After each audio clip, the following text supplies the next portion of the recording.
मैं आपको अपने बारे में सच्चाई बताने के लिए आई।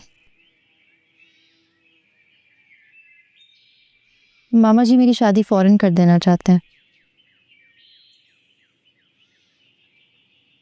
मैंने जिंदगी में कभी भी कोई काम झूठ बोलकर नहीं किया, हमेशा सच बोला है। अगर मैं आपसे रिश्ता जोड़ती हूँ तो हर बात सच सच बताने के बाद। बोले, मैं सुन रहा हूँ।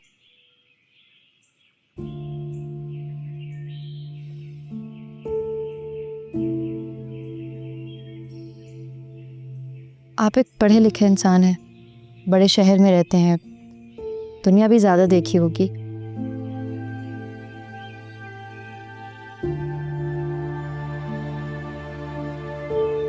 आपको अजीब नहीं लगा कि मेरा छोटा भाई महज दूसरी मुलाकात में आपको हमारे घर मेरा रिश्ता भेजने की तरगीब देता है, जबकि वो आपको ठीक से जानता भी नहीं। आप रिश्ता लाते हैं और मेरे मामा जी रस्मन भी सोचने समझने का वक्त लिए बगैर ना सिर्फ आपको हाँ कर देते हैं, बल्कि 3 दिन बाद शादी की तारीख भी दे देते हैं। आपको ये बात बिल्कुल भी अजीब नहीं लगी?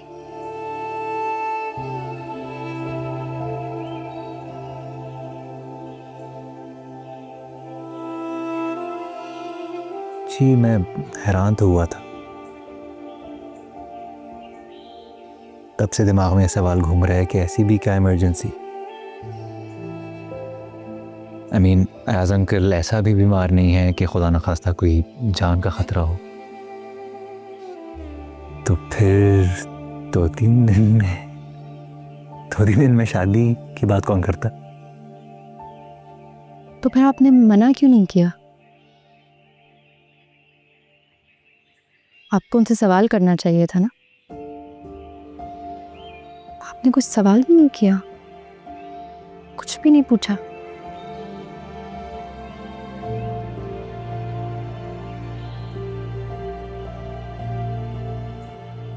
जब कोई दिल को भा जाए तो उस तक पहुंचने के लिए इंसान लॉजिक, अकल, समझ बूझ सबको दिमाग की खिड़की से बाहर फेंक देता है। शायद मैं वही कर रहा हूं।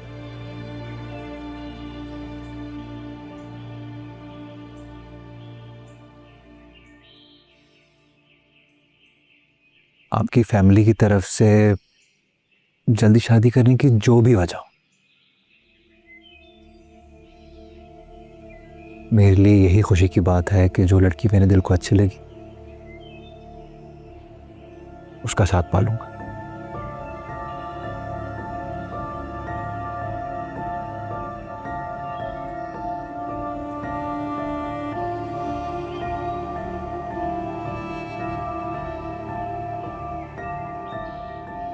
लेकिन मैं आपको सब कुछ बताना चाहती हूँ।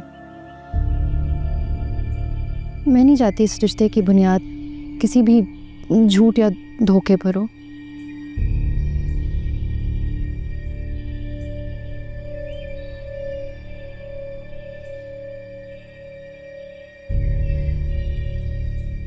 कुछ महीने पहले मेरे ढाबे पे एक लड़का आने जाने लगा था। शायद इत्तेफाक़न नहीं आया होगा पहली दफ़ा, मगर फिर उसने यहाँ का पीछा ले लिया।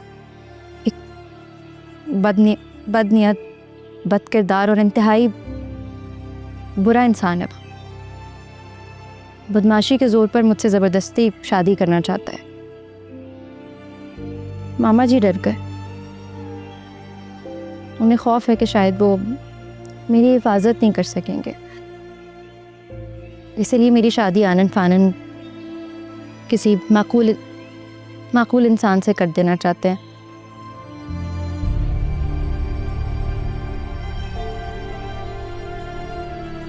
मामा जी और तैयब आपको कभी भी ये बात नहीं बताएंगे, ये सोचते हुए कि शायद आप मुझे एक गलत लड़की समझकर शायद इस रिश्ते से इनकार ना करते।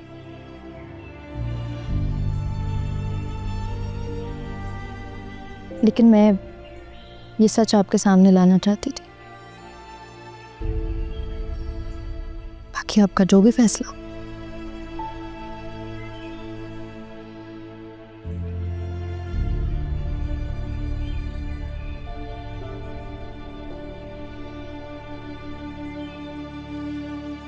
शुरू में शायद मैं आपकी ज़ाहिरी खूबसूरती से मुतासर हुआ था।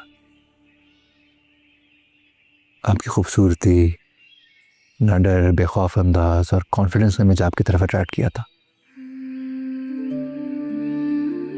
लेकिन आज इस सच बताकर आपने मेरे दिल में अपनी इज्जत और बढ़ा दी है। आप एक बहुत सच्ची और खरी लड़की हैं रबिया।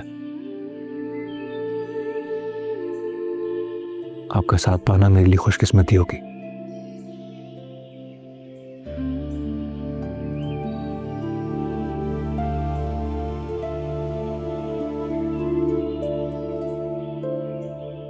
अब आप सारे खौफ और खदशात अपने दिल से निकाल दें। शादी के बाद हम बहुत अच्छी जिंदगी गुजारेंगे इंशाल्लाह। मैं आपको कभी डिसअपॉइंट नहीं करूंगा, वादा करता हूं।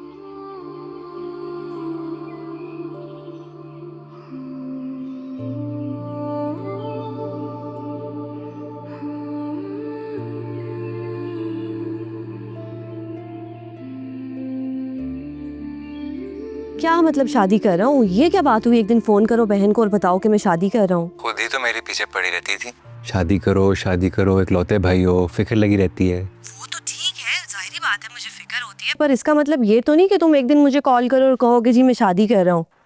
अच्छा, कौन लड़की है, किस फैमिली से है? कोई पिक्चर तो दिखाओ, मुझे पता तो लगे कैसी है। मुझे समझ ही नहीं आ रहा मैं क्या रिएक्शन दूँ। प्यार है मरियम अप्पी, प्यार में ऐसे ही होता है। बदतमीज बहन हूँ तुम्हारी। आप ही, रबिया के मामू बहुत बीमार है, वो फ़ौरन उसकी शादी कराना चाहते हैं और मैं रबिया को दिलो जान से चाहता हूँ। इसलिए मुझे कोई प्रॉब्लम नहीं है, आपको भी नहीं होनी चाहिए। तो बस आप और बातें ना करें और आप बच्चे आसिम भाई पहुँचे। मैं और कुछ नहीं सुनूंगा, मैंने सब बता दिया। ओके?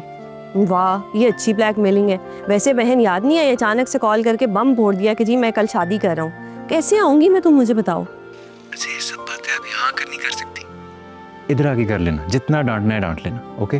अब आप पहुंचे, मैं आपके बगैर बारात नहीं लेकर जा सकता। परसों शादी कर रहे हो, आज फोन करके बता रहे हो, ऐसे कैसे मैं आ जाऊंगी? आसिम भी ऑफिस के काम से बाहर गए हुए और बच्चों के एग्जाम्स भी हैं। अच्छा, तो फिर कम से कम आप आ जाएं। इकलौता भाई हो, छोटा। मैं तो आ जाऊं, लेकिन किस तरह मुझे यहाँ ऑफिस से फौरन छुट्टी मिल जाएगी? तुमने भी ना अचानक ही मुझे बताया है। चलो मैं करती हूँ कुछ।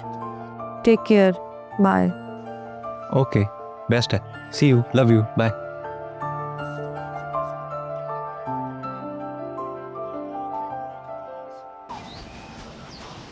भाई हमारा बिल कितना हुआ? हाँ, 450 रुपये।